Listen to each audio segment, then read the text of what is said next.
Hi, this is Hila Nila. இன்னைக்கு ஒரு unboxing video with சொதப்பல். பட் அவுட்புட் எங்களுக்கு புடிச்சிருந்துச்சு. உங்களுக்கு எப்படி இருக்குதுன்னு சொல்லி கமெண்ட் பண்ணுங்க. ஆக்சுவலா இந்த ப்ராடக்ட்ட நாங்க ஆர்டர் போடலங்க.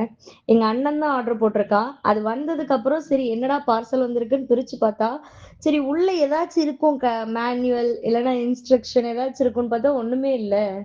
சரி ரைட்டுன்னு இருக்கிற பார்ட்ஸ் எல்லாம் ஜாயின் பண்ணுவோம் அப்படின்னு சொல்லிட்டு நானும் என் தங்கச்சியும் ஸ்டார்ட் பண்ணிட்டோம். கடைசில பார்த்தா அது ஜாம் ஆயிருச்சுங்க. நம்ம என்ன பண்ணுவோம், எப்பவுமே ஸ்டெப்பா கீழ இருந்து தானே மேல போவோம். சரி அதே மாரி இதுலயும் போவோம்ன்னு சொல்லிட்டு கீழ இருந்து மேல போனோங்க. மேல லாக் ஆயிக்கிச்சு. அப்பதான் எங்க அப்பா ஹீரோ என்ட்ரி குடுத்தாங்க. "என்னம்மா பண்ணிக்கிட்டு இருக்கீங்க?" அப்படின்னு. அப்புறம் அப்பா கையிலேயே பொறுப்ப குடுத்தாச்சுங்க. இத செட் பண்ணி குடுத்துருங்க அப்படின்னு சொல்லிட்டு. ஸோ கடைசியில அப்பா என்ன பண்ணாங்கன்னா, மேல இருந்து கீழ செட் பண்ணாங்க. ஃபைனலா கம்ப்ளீட் பண்ணிட்டாங்கங்க. எங்களுக்கு அப்பாவ விட கொஞ்சம் மூளை கம்மி தான் ஒத்துக்கிறோம். லாஸ்ட்டா எங்க அக்கா பல்பு மட்டும் லாஸ்ட் டச்சப் குடுத்தாங்க. ஃபிக்ஸ் பண்ணி அவுட்புட்ட கொண்டு வந்துட்டோம். எங்களுக்கு நல்லா இருந்துச்சு. வொர்த்தான்னு கேட்டீங்கன்னா, அமௌண்ட்டுக்கு வொர்த் தான். லிங்க் வேணும்னா கமெண்ட் பண்ணுங்க.